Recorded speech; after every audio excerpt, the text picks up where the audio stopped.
রমজান মাসে আমরা শুধু একটা গুণ আমরা শিখে যাব, একটা গুণ আমরা অর্জন করব, যে গুণের অধিকারী হলে পরে ওই বান্দার জন্য জান্নাত পাওয়ার জন্য ওই একটা গুণই যথেষ্ট। এই রমজান মাসে আল্লাহ পাক জান্নাতের দরজাগুলো খুলে ফেলেন। আল্লাহু আকবার বলেন। ফুতিহাত আবওয়াবুল জান্নাহ, জান্নাতের দরজাকে খুলে রাখা হয়। এবং এই রমজান মাসের এমনই বরকত, যদি কারো রমজানের রোজা কবুল হয়,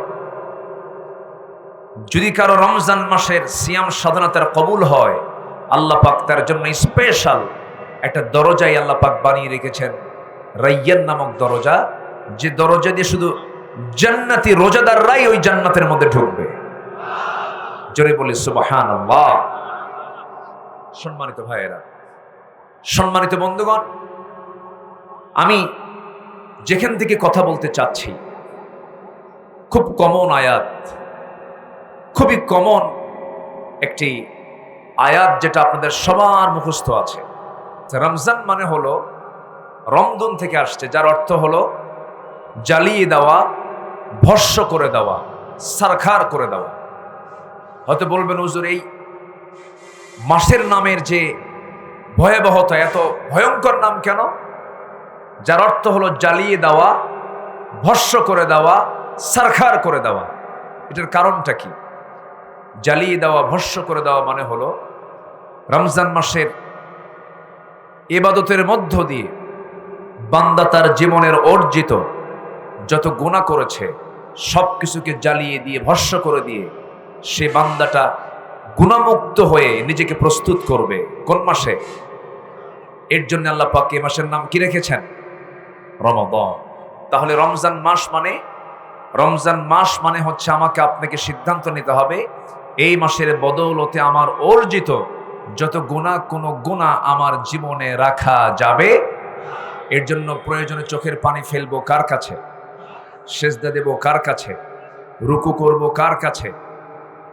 দুটো হাত তুলে নীরবে নিবৃতে শেষ সাথে কাঁদবো একজনের কাছে, তিনি কে? আল্লাহ তাআলা।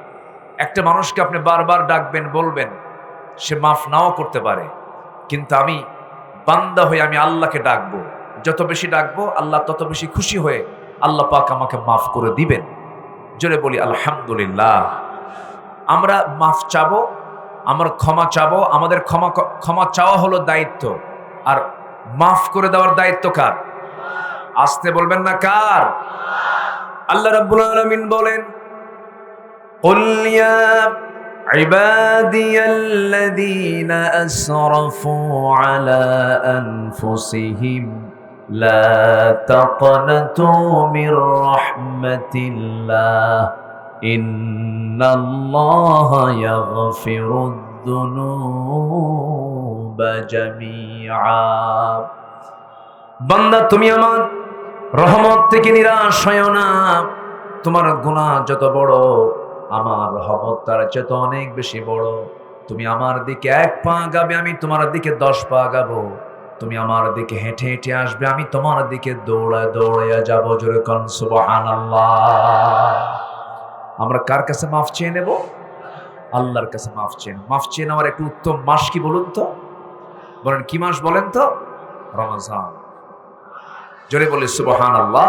আর সেই গুণটা অর্জন হবে হলো রমজান মাসের সিয়াম সাধনার মধ্য দিয়েই। বলেন কোন মাসের? রমজান মাসের সিয়াম সাধনার মধ্য দিয়ে সেই গুণটা আপনার অর্জন হবে। সবাই এই আয়াতের সঙ্গে সবাই পরিচিত। আমার সঙ্গে একটা আওয়াজ দিয়ে দিয়ে সবাই আমার সঙ্গে ঠোঁট মিলিয়ে বলবেন। আল্লাহ রাব্বুল আলামিন বলেন, ইয়া আইয়ুহাল্লাযীনা আমানু কুতিবা আলাইকুমুস সিয়াম কামা কুতিবা আলাল্লাযীনা মিন ক্বাবলিকুম লাআল্লাকুম তাত্তাকুন। ঈমানদারেরা, তোমাদের জন্য আমি সিয়ামকে ফরজ করে দিয়েছি, লিখিত আকারে পাশ করে দিয়েছি। এখানে আলেম উলামা যারা আছেন, আল্লাহ পাক ফরিদা আলাইকুমুস সিয়াম বলতে পারতেন, ফরিদা আলাইকুম বলেন নাই, কুতিবা আলাইকুম বলেছেন। ফরিদা মানে ফরজ করা হয়েছে, কিন্তু না, আল্লাহ পাক শুধু ফরিদা বলেন নাই, কুতিবাটা আরো মজবুত। এখানে শব্দ আল্লাহ পাক ইউজ করেছেন। আমার বন্ধুগণ, লিখিত দলিল মজবুত না মৌখিক দলিল মজবুত? বলেন তো, মৌখিক দলিল মজবুত না লিখিত দলিল মজবুত? লিখিত দলিলটাই মজবুত। মুখের কথা হেরে যায়, ফুরে যায়, কিন্তু লেখা দলিল কখনো হারাবে না, ফুরাবে না। আল্লাহ রাব্বুল আলামিন রমজান মাসের যে রোজাটা দিয়েছেন, লিখিত আকারে আইন করে ফরজ করে আল্লাহ রাব্বুল আলামিন আমাকে আপনাকে দিয়েছেন। জোরে বলি সুবহানাল্লাহ। এই রোজা শুধু এই উম্মত নয়, শুধু আমরা রোজা রাখছি না, আগের যুগের যত মানুষ ছিলেন, যদিও পদ্ধতি ভিন্ন ছিল, যেরকম দাউদ আলাইহিস সালাতু ওয়াস সালাম একদিন রোজা রাখতেন, আরেকদিন রোজা ভাঙতেন, একদিন পর পর তিনি রোজা রাখতেন, এটা ছিল তার রোজা। এরকম করে সিস্টেম ভিন্ন থাকলেও প্রত্যেক ব্যক্তির জন্য রোজা আগেও ফরজ ছিল। এই জন্য আল্লাহ রাব্বুল আলামিন মিন ক্বাবলিকুম শব্দটা প্রয়োগ করেছেন একজন মহিলার নামে। এই সূরার, এই কোরআনের ভিতরে একটা সূরার নামকরণ করা হয়েছে, যে মহিলাকে আল্লাহ তাআলা স্বামী ছাড়া একটা সন্তান দিয়েছিলেন, সেই সন্তানটা এখনো মারা যান নাই। আল্লাহ পাক তাকে আসমানে তুলে নিয়েছেন, আবার তিনি কিয়ামতের আগ দিয়ে তিনি আবার আসবেন। আমার বন্ধুগণ, সেই মহিলার নাম কি বলুন তো? কি নাম? মারিয়াম। কোথাকার মারিয়াম এটা? বাংলাদেশি মারিয়াম? কোথাকার বলেন? হ্যাঁ, একটা দেশের নাম বলতে হবে, সে দেশ একটা আছে। আরব মানে আপনারা খুব চালাকি করলেন। আরব তো এই কি বলে, দুবাইও আরব, ইউনাইটেড এমিরেটস এটা আরব, তারপরে কি বলে ওমান আরব, সিরিয়া আরব। কিন্তু নির্দিষ্ট জায়গা হলো, তিনি হচ্ছেন সেই জায়গার মানুষ যে জায়গাটা হলো নবীদের জায়গা, নবীদের দেশ, ফিলিস্তিন। কোন দেশ বলেন তো? ফিলিস্তিন। পৃথিবীতে এখন সবচেয়ে জ্বলন্ত আগুন হয়ে আছে কোন জনপদ? ফিলিস্তিন। এই আগুন জ্বালিয়ে রেখেছে হলো ইহুদি আর খ্রিস্টানের বাচ্চারা। আসতে বলবেন না, জোরে বলেন ঠিক কিনা?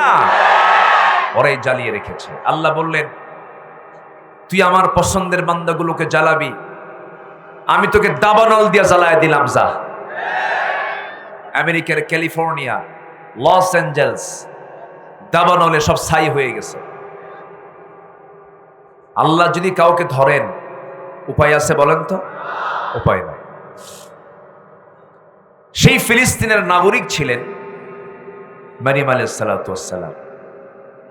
এমন একটা পরিবারের সন্তান তিনি, সম্ভ্রান্ত পরিবার। তার বাবার নামও এই সূরার, এই কোরআনের ভিতরে মানে সূরার নাম আছে। নিজের নাম তো আছে, নিজের নামে সূরা আছে, আবার বাবার নামেও সূরা আছে। সূরা মারিয়াম, আবার সূরা আলী ইমরান। সূরা আলী ইমরান। বাপও বাদ পড়ে নাই, বেটিও বাদ পড়ে নাই। এদিকে কি কয়? বেটিরে কি কয়? গেদি। গেদি গেদি কি কয়? গেদি কয় না? গেদি কয়, গেদি। আর গেদা হলো ছেলে। গেদা, গেদি। আর ওই সিলেটের দিকে বলে হলো পোয়া, পুই।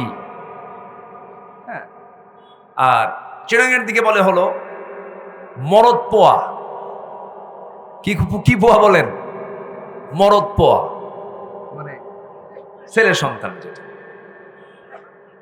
আবার বরিশালে বলে হলো গেদু। গেদু কি কয়? গেদু। যশোরের দিকে বলে হলো খোকা। কি বলে? খোকা বলে। এক একটা এলাকায় এক একটা শব্দ আছে। তো মারিয়াম ছিলেন হলো ইমরান আলাইহিস সালাতু ওয়াস সালামের গেদি মেয়ে ছিলেন। আল্লাহ পাক তাকে অনেক সম্মান দিয়েছেন। বাপ বেটি দুটার নামই সূরা আছে। এটা কি কম সম্মান না অনেক সম্মান? এই সম্মান কি এমনি পাইছেন তারা? এমনি পাননি, কিছু কারণ আছে। মারিয়াম রোজা রেখেছিলেন। কি রেখেছিলেন? রোজা রাখছিলেন। রোজার মাস সামনে আসতেছে, তো কিছু কথা এই কেন্দ্রিক বলা দরকার। আমরা অনেকে ভাবি কি জানেন, রোজা শুধু না খেয়ে থাকা। এটা ভুল কথা।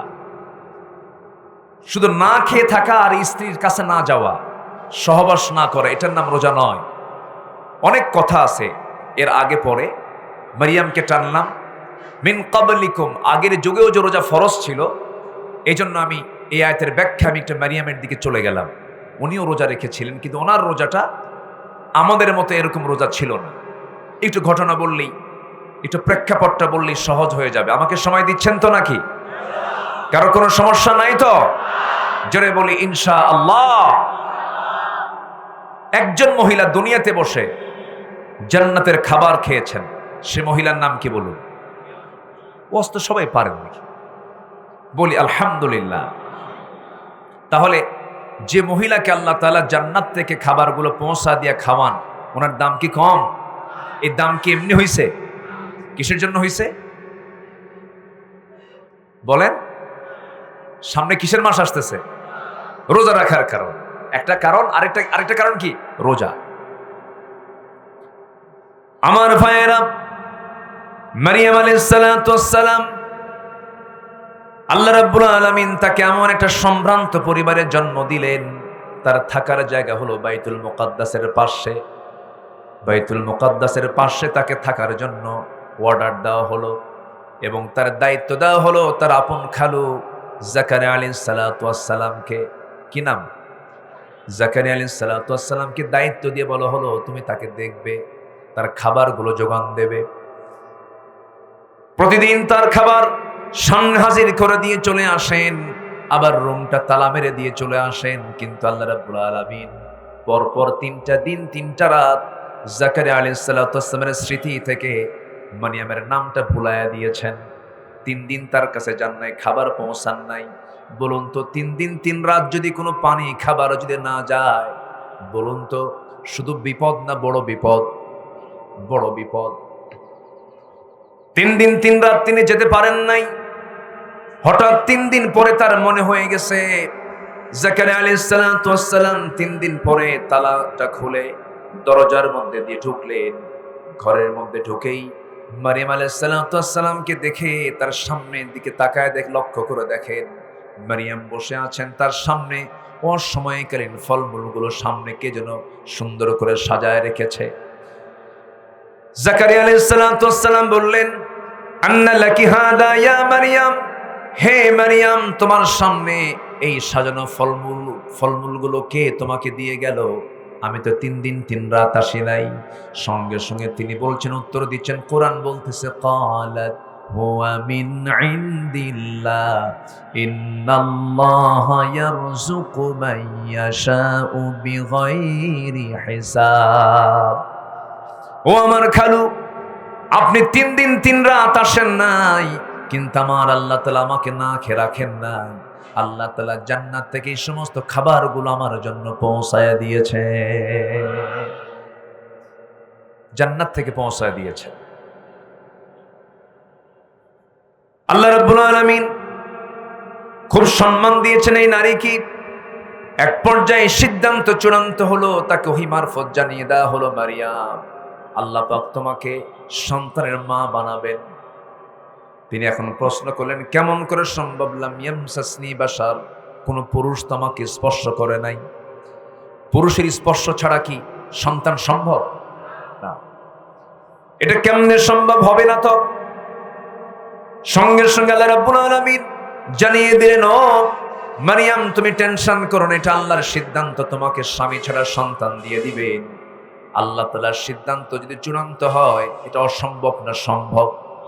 এটাই সম্ভব। ইন্না মাসালা ঈসা কামাসালি আদম, আল্লাহ তাআলা নিজে বলছেন, ঈসার দৃষ্টান্ত হলো আদমের মতো। আদম আলাইহিস সালামের বাবার পরিচয় নাই, ঈসা আলাইহিস সালামের বাবার পরিচয়ও নাই। এটা কে করে দিয়েছেন? কিন্তু এই জায়গায় খ্রিস্টানরা এসে প্যাঁচ লাগায় দিচ্ছে। যারা নাসারা তারা বলল এখানে একটা প্যাঁচ আছে, ওরা একটা নতুন ওয়াজ শুরু করলো। তারা কি নতুন ওয়াজ দিল? তারা বলল, ওয়াকালাতিল ইয়াহুদু উযাইরুন ইবনুল্লাহি ওয়াকালাতিন নাসারাল মাসীহু ইবনুল্লাহ। ইহুদিরা বলল উযাইর হলো আল্লাহর ছেলে, উযাইর হলো আল্লাহর বেটা। যেরকম নাউযুবিল্লাহ। আল্লাহর কি বেটা আছে? আল্লাহর কি বেটি আছে? গেদে গেদি থাকতে পারে? নাসারা যারা, খ্রিস্টান যারা, তারা বলল ঈসা হলো আল্লাহর ছেলে, মারিয়াম হলো আল্লাহর বউ। দেখেন, ওরা অ্যাডভান্স আগায় দিয়ে আল্লাহর উপরে তারা একটা অপবাদ চাপায়া দিল। এরকম করে যখন বলতে লাগলো, আমার বন্ধুগণ, এই জাতীয় চিন্তা যদি কোনো ব্যক্তির মাথায় চলে আসে, সে কি ঈমানদার না মুশরিক? ঈমানদার না মুশরিক? মুশরিক। মুশরিকরা কি কখনো জান্নাত পাবে নাকি? আর মুশরিকদের তৈরি করা বিধান যারা মানবে তারাও কি জান্নাত পাবে নাকি? আমার দেশে এখন চলছে ঈমানদারদের আইন না মুশরিকদের আইন? আমার দেশে চলছে আল্লাহর আইন না মুশরিকদের আইন? মুশরিকদের আইন মানা কিছু মুসলমান আছে না নাই? আসতে বলবেন না, আছে না নাই? লেখেন থেকে প্রমাণ হলো, আমার দেশে কিছু নামাজি কাফের আছে, আমার দেশে কিছু নামাজি মুশরিক আছে, আমার দেশে কিছু নামাজে মুনাফিক আছে, যারা ঠিকই নামাজ পড়ে কিন্তু আল্লাহর তৈরি করা বিধানকে বিশ্বাস করে না, মানুষের তৈরি করা বিধানকে বিশ্বাস করে। এই জাতীয় চেতনায় যারা বিশ্বাসী, আল্লাহর ভাষায় তাদেরকে আল্লাহ পাক বলছেন, এরাই হলো কাফের, এরাই হলো মুশরিক, এরাই হলো জালিম। ওমান লাম ইয়াহকুম বিমা আনজালাল্লাহু ফাউলাইকা হুমুল কাফিরুন যালিমুন মুশরিকুন। এই ফতোয়াগুলো মোল্লার না আল্লাহর? আল্লাহ। একটু পরে আসতেছে, আমি এই বিষয়ে কিছু কথা বলবো। আমি তো সম্মানিত ভাইয়েরা, মারিয়াম আলাইহিস সালাতু ওয়াস সালাম বলেন, আল্লাহ, এটা কেমনে সম্ভব? অসম্ভবকে সম্ভব কে করতে পারেন? আল্লাহ করতে পারেন। তাফসীরে আসছে, মারিয়াম আলাইহিস সালাতু ওয়াস সালাম হাম্মাম খানায় ঢুকেছেন, গোসল শুরু করবেন, এমন সময় ফেরেশতা চলে আসলেন। ফেরেশতা এসে তার মুখটা ফাঁকা করলেন, মুখ গহ্বরটা ফাঁকা করা হলো, মুখের মধ্যে ফুৎকার দেওয়া হলো।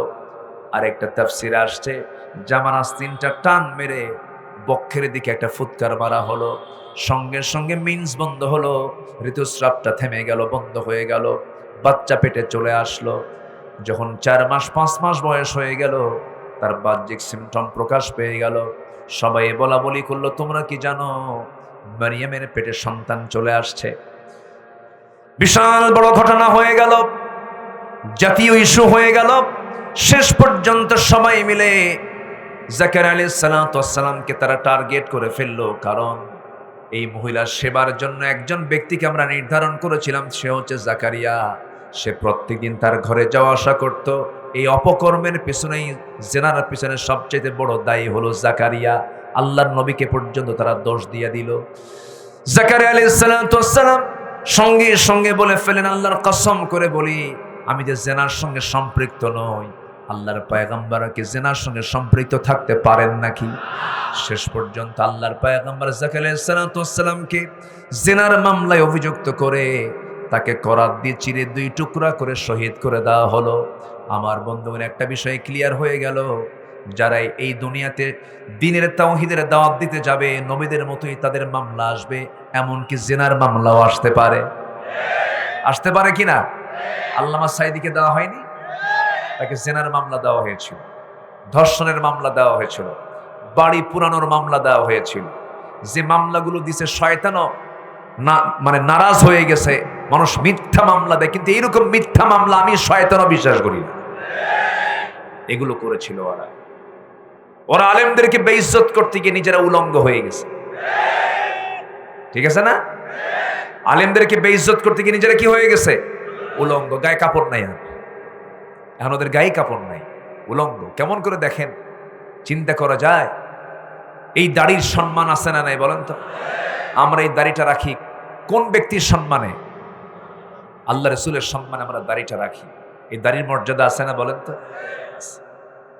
আমি কেন দাড়ি রাখি? রাসূল দাড়িওয়ালা ছিলেন, আমি নবীর মোহাব্বতে দাড়ি রাখি। যারা দাড়ি কাটেন, কি কব আর কর, বলার তো কিছু নাই। দাড়িটা রেখে দিবেন, কখন মরে যাবেন কোনো তো গ্যারান্টি নাই। কি দরকার, কি আপনাকে কি প্রবলেমে ফেলে? দাড়িটা রাখলে আপনার সমস্যাটা কোথায়? অনেকে বলে, হুজুর বইয়ের নিষেধ আছে। মানে এত বউ ভক্ত, বইয়ের নিষেধ আছে যে দাড়ি রাখা যাবে না।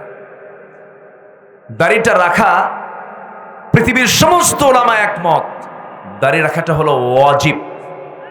দাড়ি রাখাটা কি বলেন তো ওয়াজিব। আবার কিছু কিছু আছে রমজান মাসে রাখে। কোন মাসে রাখে? রমজান মাসে রাখে। রমজান চলে গেল, বাস ক্লিন শেভ করে সে তার আসল চরিত্র আবার ফিরে আসলো। এরকম আছে না নাই? আচ্ছা। কিন্তু দাড়ি কি মানে এরকম মাঝে মাঝে রাখা, মাঝে মাঝে কাটা, এরকম কোন সুযোগ আছে? একজন মুসলমানের দাড়ি কবর পর্যন্ত যাবে। কোন পর্যন্ত যাবে? কবর পর্যন্ত যাবে। সম্মানিত ভাইয়েরা, চিন্তা করুন, ওরা আলেমদের গায়ে হাত দিল, বেইজ্জত করার চেষ্টা করলো, আল্লাহ ওদেরকে উলঙ্গ করে ছাড়লেন, পালানোর রাস্তা পেল না, শেষ পর্যন্ত দাড়ি কাটলো। জানেন না আপনারা দাড়ি কাটছে? জানেন না? মুখের দাড়ি কাটছে, মাথার চুল ছিল সাদা, কালো বানাইছে, পাঞ্জাবি খুলে গেঞ্জি পরছে, পাজামা খুলে লুঙ্গি পরছে। তার সাধারণ কোনো ব্যক্তি না, প্রধানমন্ত্রীর একদম বাণিজ্যিক উপদেষ্টা, এদেশের ধনী ধনকুবের শীর্ষস্থানীয় ধনী একজন ব্যক্তি। সেই ব্যক্তিটা পালানোর সময় রাস্তা না পেয়ে, আমাকে যেন কেউ না চেনে এই জন্য রসুলের সুন্নাহ দাড়ি কাটছে, মাথার চুল কালো বানাইছে, লুঙ্গি পরছে, গেঞ্জি পরে, আবার ভুল করে নৌকায় চড়ছে। আবার ভুল করে কোথায় চড়ছে? ভুল কি বারবার করে মানুষ? ধরা তো পড়বে, নৌকে না চললে কিন্তু ধরা পড়তো না। এই নৌকায় চড়তে যাই কাম সারছে। নৌকায় চড়ছে, নৌকার ভেড়ে না, নৌকার কুল পাচ্ছে না। শেষ পর্যন্ত কোস্টগার্ড ধরে ফেলছে, আইনমন্ত্রীকে আগে ধরছে। আইনমন্ত্রী আসল স্রোতই ছিল, মানে কেউ তো দাড়ি রাখছে, আবার কেউ দাড়ি কাটছে, বুঝলেন? মানে কি যে হয়েছে। আচ্ছা, তো আনিসুল হককে ধরে ফেলছে, ধরে ফেলে বলতেছে, স্যার আপনি কি চিনছি? কোনো সমস্যা নেই, একদম লা শাক্কাফি, আপনি কি চিনছি, চলেন আমরা থানায় যাই। আইনমন্ত্রীকে, আমি কি একা আসছি নাকি? আমার একা নিয়ে যাবা? আমি তো একা আসি না, আমি জামাতের সাথে আসছি। কিসের সাথে আসছি?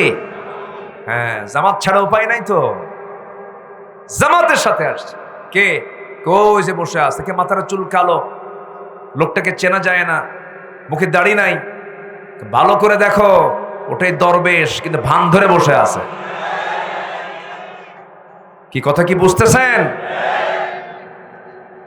ওরা আলেমদেরকে বেইজ্জত করতে চেয়েছিল, আল্লাহ ওদেরকে জাতির সামনে উলঙ্গ করে ছেড়েছেন। শিক্ষা নিন, শিক্ষা নিন, আলেমদের রক্ত নিয়ে খেলবেন না, আলেমদের সঙ্গে বেয়াদবি করবেন না। ইদানিং লক্ষ্য করা যাচ্ছে আমাদের সঙ্গেও একটা মহল গায়ে পড়ে গন্ডগোল করার অপচেষ্টা চালাচ্ছেন, চাঁদাবাজির চেষ্টা করছেন। একজন তো পালাতে নিয়ে ভাঙ্গা হেলিকপ্টার পাইছিল, সেই যদি একই পন্থা অবলম্বন করে চাঁদাবাজি, রাহাজানি, ডাকাতি এগুলো যদি করেন, ভাঙ্গা হেলিকপ্টার পালানোর জন্য পাবেন না। কথা কি বোঝা যায়? কথা বোঝা যায়?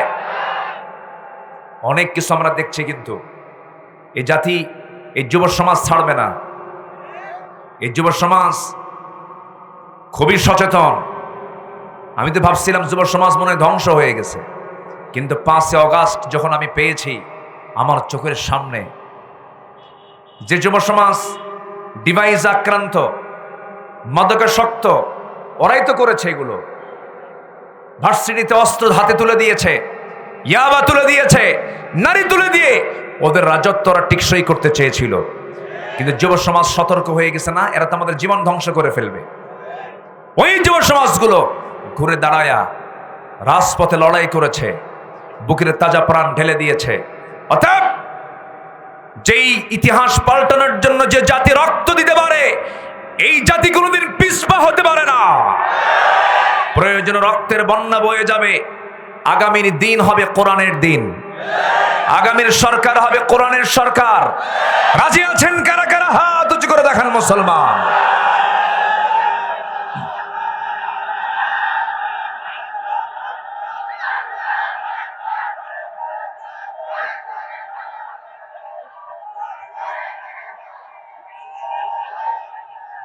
হাত নামা।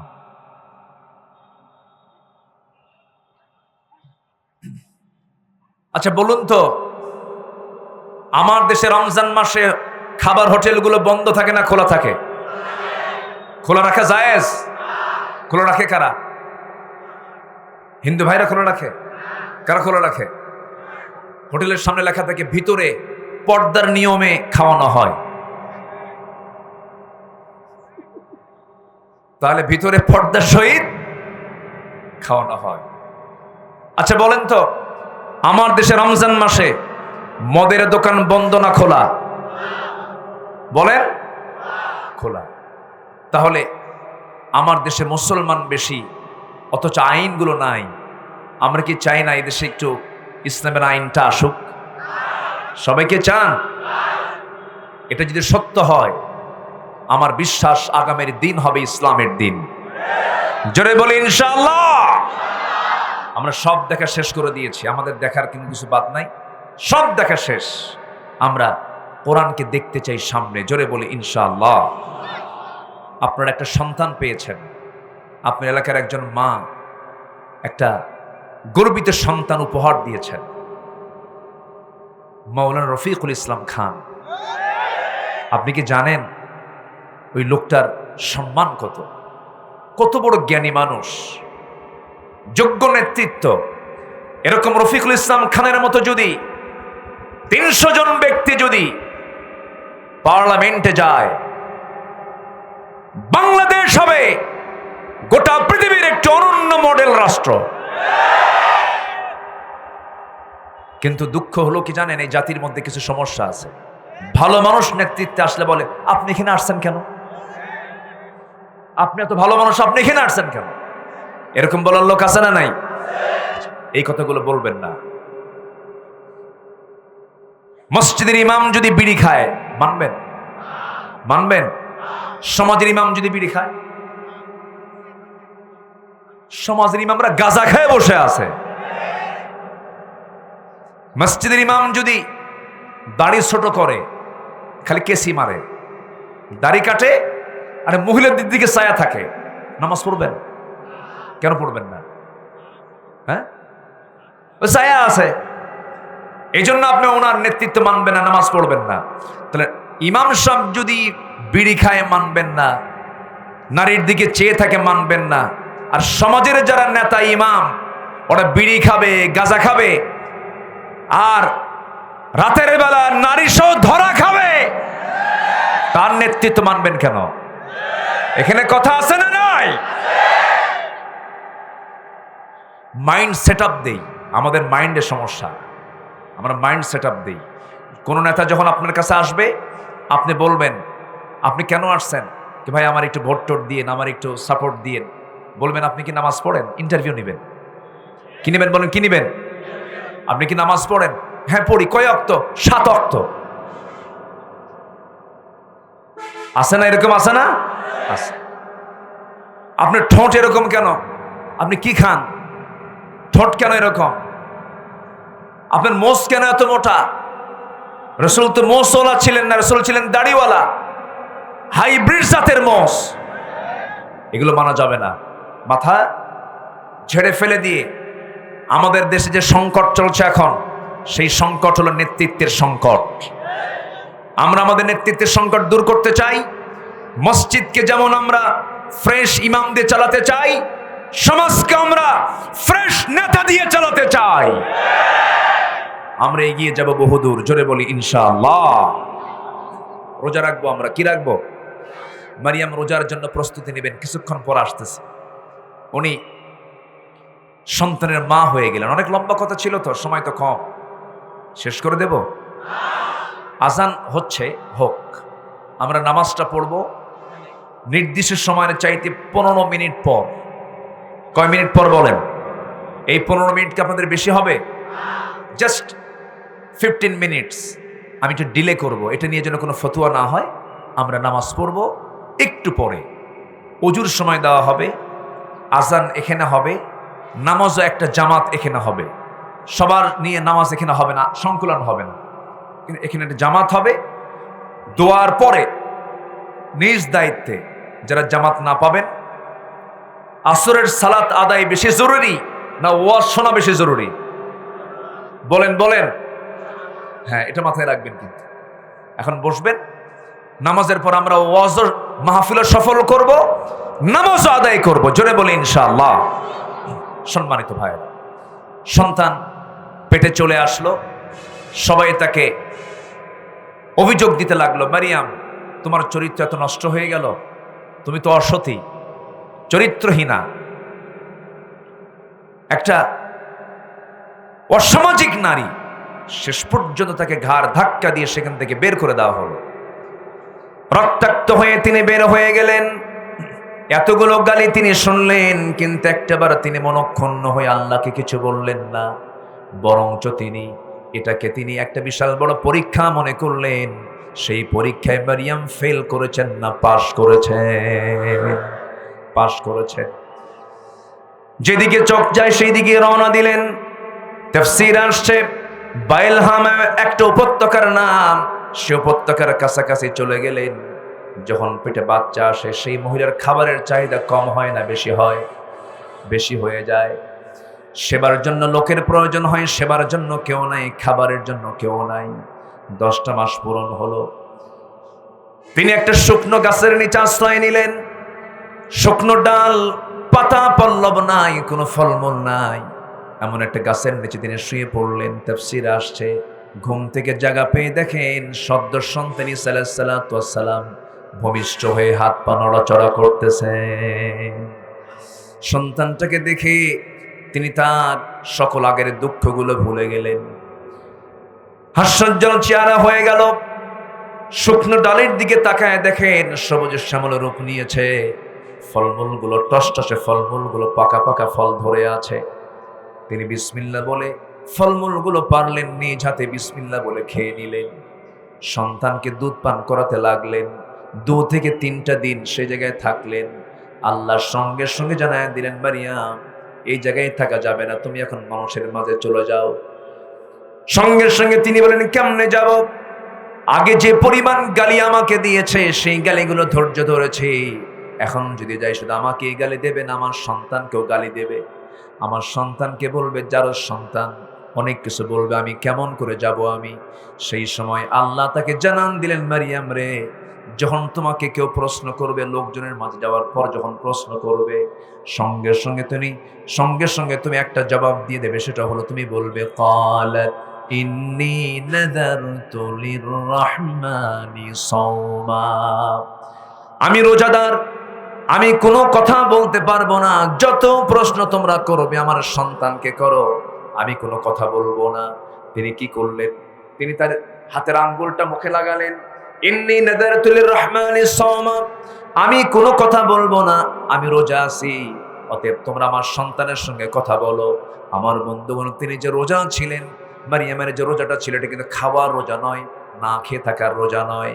তার রোজা থাকা ছিল হলো না খেয়ে থাকা নয়, তার রোজা ছিল হলো না কথা বলা। কি বলেন বলেন বলেন? কি না কথা বলা? আমরা কিসে রোজা রাখি? কথা না বলা, না না খাওয়া। বলেন বলেন, আমরা কিসে রোজা রাখি? না খাওয়া। কিন্তু মারিয়ামের রোজা কি ছিল? বলেন, না কথা বলা। আমাদের কি কথার রোজা নাই? আস্তে কর, কথার রোজা আছে না নাই? আমার দেশে কোন রোজা চলে? কথার রোজা না খাওয়ার রোজা? কিন্তু আল্লাহ পাক কি বলতেছেন? শুধু খাওয়ার রোজা? কথারও রোজা আছে না নাই? বলেন। আমি কিন্তু এতক্ষণ ধরে যে কথা বলতেছিলাম এর মূল পয়েন্ট আমি কেবল ঢুকলাম, কথা তো অনেক পড়ে আছে। তাহলে আমরা যে ভাবি যে আমি না খেয়ে আছি, আমি রোজা, না। আমি স্ত্রীর কাছে যাচ্ছি না, আমি স্ত্রীর সহবাস করছি না, আমার রোজা, না। যে ব্যক্তি তার মুখ থেকে মিথ্যা ছাড়তে পারবে না, গীবত ছাড়তে পারবে না, মিথ্যা সাক্ষী দেওয়া ছাড়তে পারবে না, বাজে কাজ ছাড়তে পারবে না, তার রোজা রাখার কোনো প্রয়োজন। এটা কি আমার কথা? বলেছেন মুহাম্মদ সাল্লাল্লাহু আলাইহি ওয়াসাল্লাম। তাহলে রোজা মানে কি? শুধু না খেয়ে থাকা না, কথাও না বলা। কোন কথা? বলেন। বাজে কথা। বলেন কি কথা? বাজে কথা না বলা। আমরা বাজে কথা রমজান মাসে বলবো না, রোজা রেখে বলবো না, জোরে বলি ইনশাআল্লাহ। অন্য মাসে বলবো। হ্যাঁ, রোজা মাস কেন দিয়েছেন? অন্য মাসকে ঠিক করার জন্য রমজান দিয়েছেন। অন্য মাসকে ঠিক করার জন্য কোন মাস দিয়েছেন? রমজান মাস দিয়েছেন। তাহলে রোজার মাসে যে আমি মিথ্যা বলবো না, ওই সিদ্ধান্ত আমি 30 দিন পালন করলাম, ওই অভ্যাসটা বাকি কয় মাস চলবে? বলেন কয় মাস চলবে? 11 মাস চলবে। যদি 11 মাস না চালান, আপনার রমজান মাসের কোনো রোজাও কবুল হবে না। আমি কি কথা বুঝাতে পারতেছি? তাহলে এখন বলুন, আমার দেশে কিছু রোজাদার আছে, রোজা রাখে, সুদও খায়। সুদ মনে হয় উল্লাহ পাড়াতে নাই। হ্যাঁ, সুদ উল্লাহ পাড়াতে আছে। তবে রোজা রাখলে সুদ মাফ হয়ে যাবে। মাফ হবে না? মাফ হবে। সম্মানিত ভাইয়েরা, তাহলে যদি কোনো ব্যক্তি প্রকৃত রোজাদার হয়, প্রকৃত রোজা যদি সে রাখে, অবশ্যই আল্লাহ তাআলা তার সব গুনাহগুলো মাফ করে দিবে। আমরা সেই প্রকৃত রোজাদার হওয়ার চেষ্টা করব, জোরে বলি ইনশাআল্লাহ। আমরা রমজান মাসে যে গুণটা অর্জন করব, আমি বলেছি কয়টা গুণ মনে আছে আপনাদের? একটা গুণ। আমি একটা গুণের দিকে একটু আস্তে আস্তে যাচ্ছি, সময় খুবই অল্প, একটু কান লাগাবে। সেই একটা গুণ হলো, আবার আয়াতটা সবাই বলেন, কামা কুতিবা আলাল্লাযীনা মিন ক্বাবলিকুম লাআল্লাকুম তাত্তাকুন। তোমরা যদি রোজা রাখতে পারো, আশা করা যায় তোমরা মুত্তাকি হতে পারবে। কি হতে পারবে বলেন? মুত্তাকি হতে পারবে। মুত্তাকি শব্দটা ওয়াকিয়ন থেকে এসেছে। তাকওয়া মানে অর্থাৎ যার মধ্যে আল্লাহর ভয়টা আছে। ওয়াকিয়ন মানে হলো বিরত থাকা, যাবতীয় হারাম কাজ থেকে নিজেকে গুটিয়ে রাখার নাম হলো তাকওয়া। তাকওয়াটা কি? একটা ছোট্ট এক্সাম্পল দিলে স্পষ্ট হয়ে যাবে। আমার বন্ধুগণ, ওমরে ফারুকের নাম সবাই তো শুনছেন। কয় নাম্বার খলিফা বলেন? ওমরে ফারুক কয় নাম্বার খলিফা? 2 নাম্বার খলিফা। আবু বকর সিদ্দিক রাদিয়াল্লাহু আনহু কয় নাম্বার খলিফা? ওসমান জিন্নুরাইন, সাইয়েদনা আলী 4। এই যে উত্তরগুলো দিচ্ছেন, আমার দেশে বহু বিসিএস ক্যাডার আছে, এগুলো পারে না। আছে না নাই বলেন তো? এই 16 বছর যত নিয়োগ দেওয়া হয়েছে, অধিকাংশই চোর আর ডাকাত। অধিকাংশ চোর আর কি? ডাকাত। আমার মার কোল খালি করেছে এরা।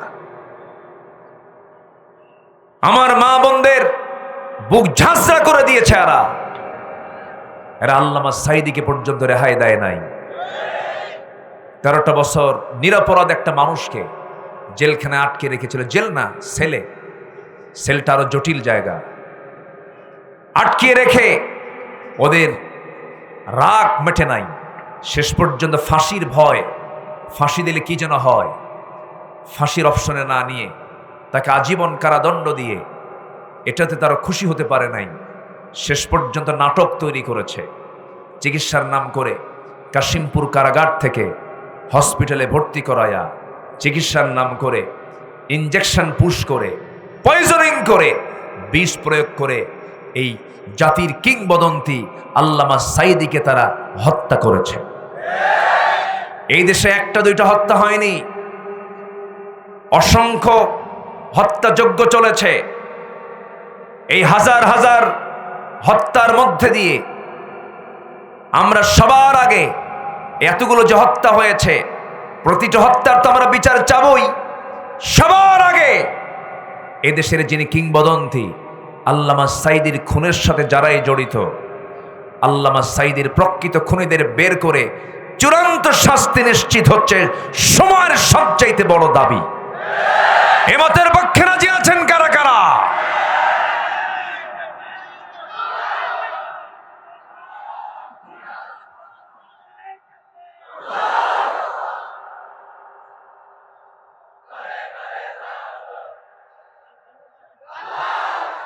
আল্লাহ কবুল করুন, জোরে বলি আমিন।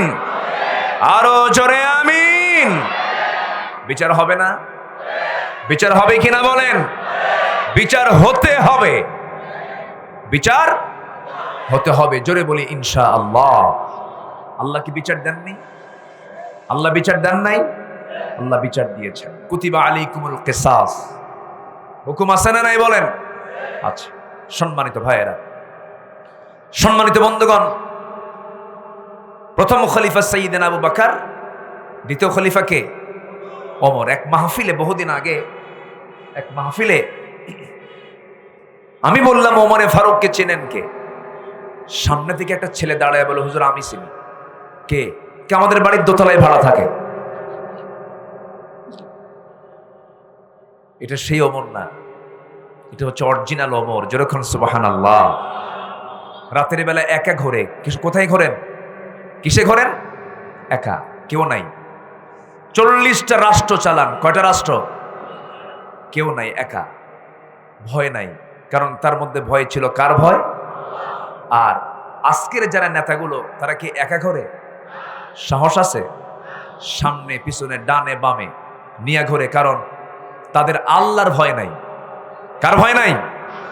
আল্লাহর ভয় থাকলে লোক লাগে না, আর আল্লাহর ভয় না থাকলে লোক লাগে। তাহলে আমাদের দেশে এতদিন পর্যন্ত যারা ছিল, তাদের ডানে বামে লোক ছিল না, মানে কার ভয় নাই?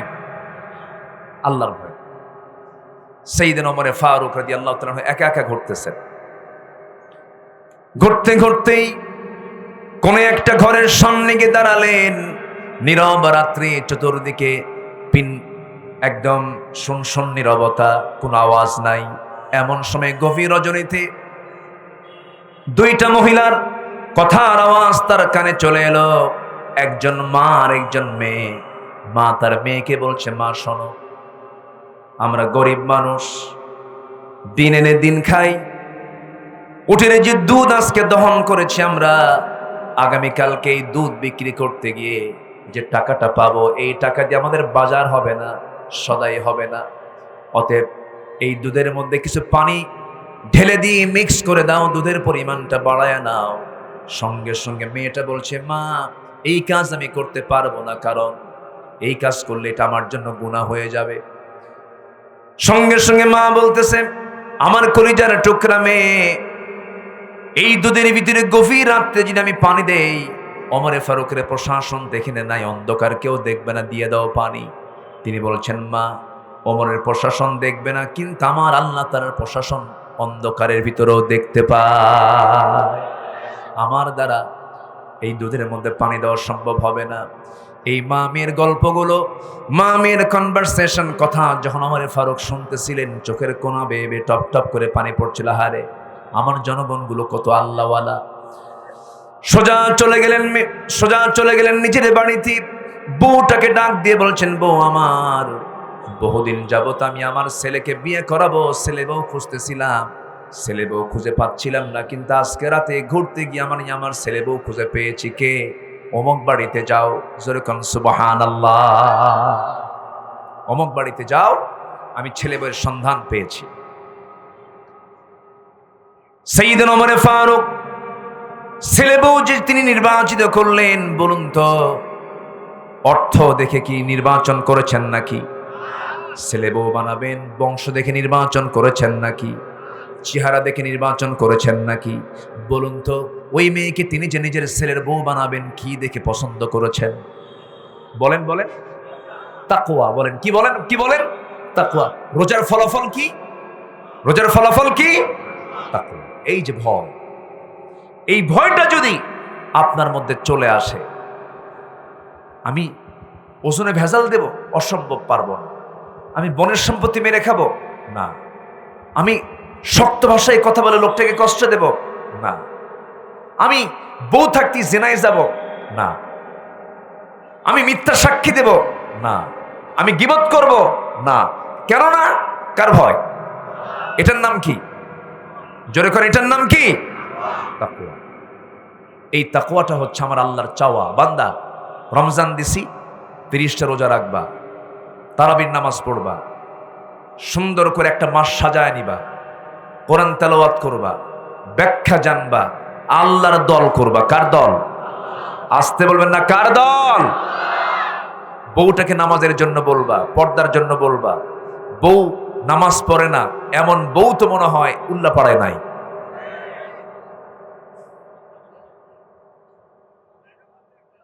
হ্যাঁ, ভালো করে খন, উল্লাপাড়ায় কি বেনামাজি বউ আছে? কার কার বউ হাত তোলেন।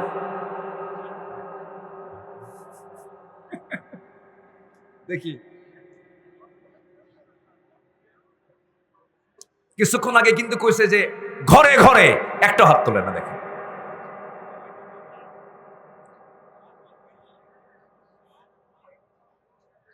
সম্মানিত ভাইয়েরা, আপনার ঘরকে ঠিক করার দায়িত্ব কি অন্যের না আপনার? নিজেকে সুন্দর করে বাড়িটাকে নামাজ দিয়ে সাজাবেন, কি দিয়া? রোজা দিয়ে সাজাবেন, কি দিয়া? রোজা দিয়ে সাজাবেন, নামাজ দিয়ে সাজাবেন। বউটাকে বলবেন, বউ আমার নামাজ পড়ো, শুনতেছেন, আবার বলবেন নামাজ পড়ো, তাও শোনে না। তাহলে কি করবেন বলেন? দেখছেন, মাইর দেব। গায়ে শক্তি, এত এত শক্তি গায়ে, মাইরা ঠিক করা যায়? মাইরা ঠিক হয় না। ওখানে একটু ওয়াজ করতে হবে। কি করতে হবে? রাসূল ওয়াজ করতেন। খালি ওয়াজ কি আমি করব? আপনার বউয়ের সামনে ওয়াজ করবে কে? যে স্বামী, সে ওয়াজ করবে। সুন্দর করে বলবেন, পাশে বসায় দিবেন। পাশে বসায় দিয়ে বলবেন, বউ আমার শোনো, রমজান আসতেছে, আমার নামও রমজান আলী। কি? স্বামীর নাম কি? রমজান আলী। সামনে রমজান মাস আসতেছে, তুমি আমার রমজান আলীর বউ হওয়ার পরও যদি নামাজ না পড়ো তাহলে কেমন হয়? তুমি কি চাও এই সম্পর্ক আমাদের এই দুনিয়াতে থেকে যাক? না, তা চাই না। যদি জান্নাতেও যদি আমরা একসঙ্গে বাজার করতে চাই, চলো আমরা জান্নাতের বাজার একসঙ্গে করব। আমরা চলো তাহাজ্জুদটা পড়ি, ফরজ নামাজটা পড়ি, ফজর নামাজটা পড়ি। বউ যদি তাও না শোনে, ফজরের সময় উঠতেছে না, ঠান্ডা পানি উঠতে চায় না, আপনার স্বামী আস্তে করে করলেন কি, আপনি ওয়াটার হিটারে পানি গরম দিলেন। পানি গরম দিয়া বলবেন, বউ আমার ঠান্ডা পানিতে আমি তোমার জন্য পানিটা গরম করে দিয়েছি। বলুন তো, এই আচরণ যদি কোনো স্বামী করে, বউ কি স্বাভাবিক থাকবে না লজ্জা পাবে? কিভাবে বলেন তো? লজ্জা পাবে। আহারে, আমার স্বামী আমার জন্য, হুজুর জন্য পানি গরম করে দেয়। অনেকে বলে, হুজুর আমার বউ কথা শোনে না, খুব খারাপ। বেশ কিছুদিন আগে আমাকে একজন এরকম করে বলতেছে, হুজুর আমার জন্য দোয়া করেন, আমার বউটা ভালো না।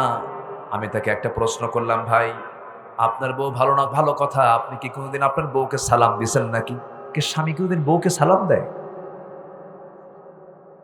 উত্তর কি দিল? স্বামী কোনোদিন বউকে সালাম দেয়?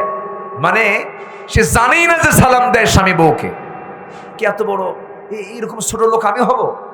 আমি স্বামী হয়ে বউকে সালাম দেব? আমার মান সম্মান থাকে? কন্ত ওর সংসারে শান্তি হবে? শান্তি হবে? হবে না। আল্লাহর কসম করে বলি, একটা লাইন শুনে যান, দাম্পত্যময় জীবনকে সুখময় করার জন্য বহু হকারের কথা তো শোনেন। হকার না, এটা কোরআন এবং হাদিসকে সামনে রেখে বলছি। দাম্পত্যময় জীবনের সুখ হচ্ছে পৃথিবীর সবচেয়ে বড় সুখ। এই সুখটা যদি চান, এক নম্বর হলো স্বামী এবং স্ত্রীকে সময় মতো নামাজ পড়তে হবে। দেখবেন যে জান্নাত হয়ে গেছে। এক, স্বামী বউকে সালাম দেবে, বউ স্বামীকে সালাম দেবে। নাম্বার দুই। নাম্বার তিন হলো সংসার চালাতে নিয়ে গন্ডগোল লাগে না?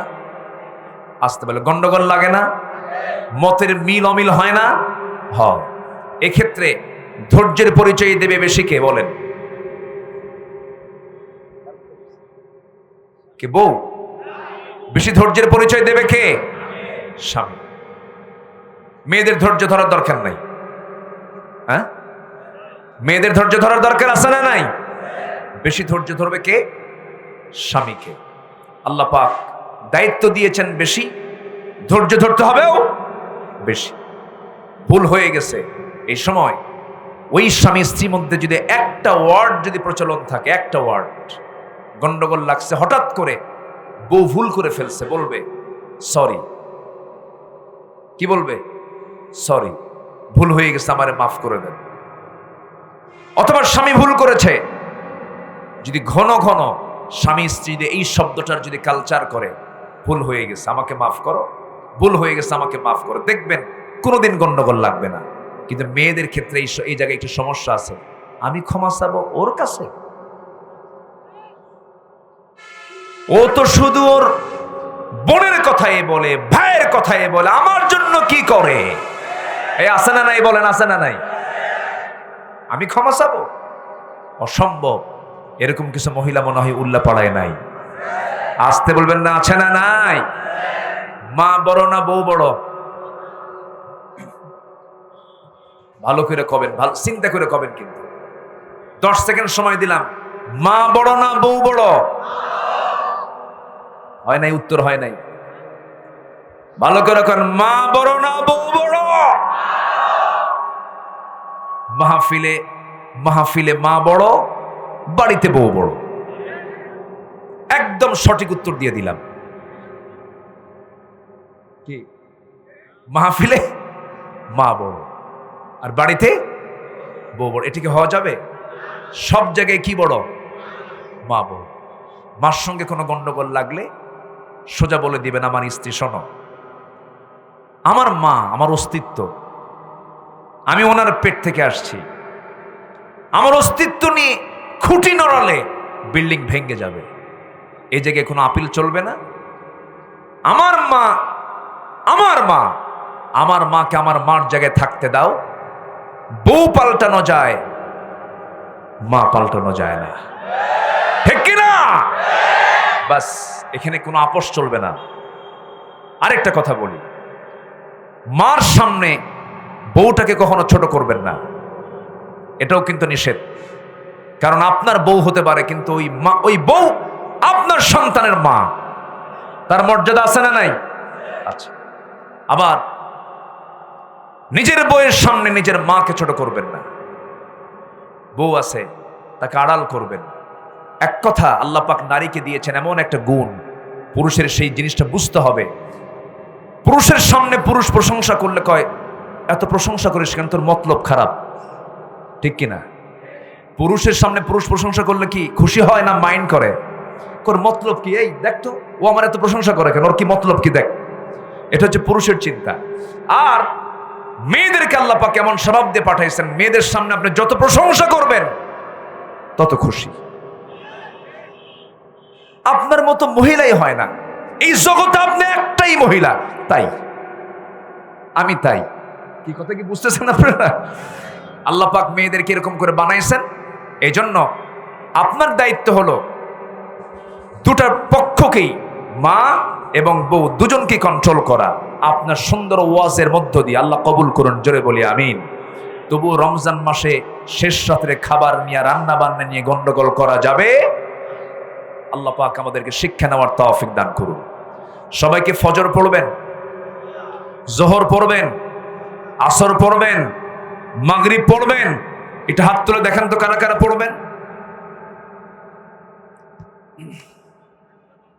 উল্লাপাড়ায় কোনো বেনামাজি নাই, জোরে কোন ইয়া আল্লাহ আমাদেরকে 5 ওয়াক্ত সালাত, রমজান মাসের রোজা,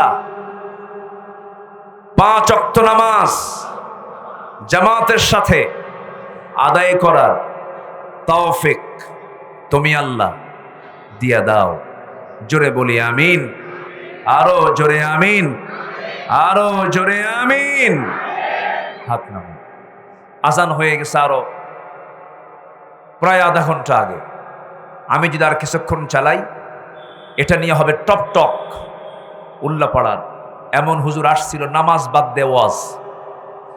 আমরা ওই দিকে যাব না, যতটুকু হয়েছে কেউ উঠবো না, আমরা সোজা এখন দোয়ার দিকে যাব।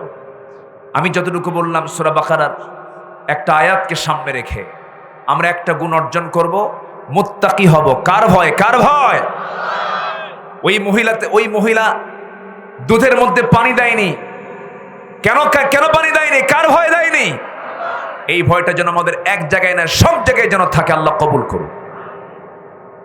মারিয়াম আলাইহিস সালাম রোজা রেখেছিলেন, খাওয়ার রোজা না কথার রোজা? আমরা এটা মনে রাখবো, জোরে বলি ইনশাআল্লাহ। যে যেখানে আছেন বসুন, আমরা এখন দোয়া করব। আমরা চাইবো কার কাছে? আল্লাহর কাছে। যদি সুযোগ থাকে একটু নামাজের মতো করে একটু বিনয়ী হয়ে বসেন, আমরা আল্লাহর কাছে চাবো। আল্লাহুম্মা আমিন। রব্বানা যালামনা আনফুসানা ওয়া ইল্লাম তাগফির লানা ওয়া তারহামনা লানাকুনান্না মিনাল খাসিরিন। মিষ্টি বিকেল গধূলি বেলা হাজারো মুসলমান নরনারী নিয়ে তোমার কালামের 2-3টা আয়াতকে সামনে রেখে, আয় আল্লাহ তাআলা, প্রকৃত রোজাদার কাকে বলে, তাকওয়ার গুণগুলো কি হওয়া দরকার, সামনে রমজানকে কেন্দ্র করে এই বিষয়ে কিছু কথা বলেছি। গুনার বোঝা মাথায় নিয়ে কাঙ্গাল ভিখারির মতো দুটো হাত পেতেছি। আল্লাহ, গুনার দিকে নজর দিও না, বান্দা মনে করে তামাম জিন্দেগীর সমস্ত গুনাহগুলোকে মাফ করে দাও। জনম দুঃখিনী মা যারা চলে গেলেন, জিন্দেগীর গুনাহগুলো মাফ করে দাও, কবরগুলোকে জান্নাতের টুকরা বানাইয়া দাও। আব্বা আম্মার জন্য কি দোয়া তাও শিখায় দিয়েছ, হাত একটু উঁচু করুন, আল্লাহ শেখানো দোয়া পড়ে আওয়াজ দিয়ে সবাই বলুন, রব্বিরহামহুমা কামা রব্বায়ানি সগীরা, রব্বিরহামহুমা কামা রব্বায়ানি সগীরা। আল্লাহ তাআলা বিশেষ করে মাহফিলটার আয়োজন করলেন যারা, শোনার জন্য কষ্ট করে আসলেন যারা, বিনিময়ে কিয়ামতের কঠিন ময়দান যেদিন কেউ কাউকে চিনবে না, এমনকি মা সন্তানকে পর্যন্ত স্বীকার করে বসবে, সেই কঠিন মুসিবতের দিন এই মাহফিল সবার জন্য নাজাতের মাধ্যম বানায় দিও আল্লাহ। যুব সমাজরা আয়োজন করেছে, আল্লাহ আয়োজনকে কবুল করে নাও।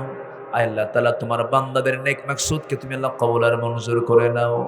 রমজান পর্যন্ত হায়াত বাড়াইয়া দাও। মাহে রমজানের সমস্ত রহমত, বরকত, মাগফিরাত আমাদেরকে তুমি আল্লাহ জুটাইয়া দাও। আল্লাহ তাআলা, ইসলামপুরের সব ঘরকে ইসলামের দুর্গ বানাইয়া দাও। ঘরে ঘরে খালিদ বিন ওয়ালিদ পয়দা করে দাও। ঘরে ঘরে আয়েশা, খাদিজা, সুমাইয়ার মতো মা তুমি আল্লাহ পয়দা করে দাও। দুনিয়া থেকে কোন দিন বিদায় নেব জানি না, মালাকুল মউত আসবে কোন দিন কেউ আমরা বলতেও পারি না, তবে একদিন তো মরে যেতেই হবে। প্রতিদিন কত লাশ কবরস্থানে নিয়ে যায় মানুষ, প্রতিদিন কত শিশুর জন্ম হচ্ছে।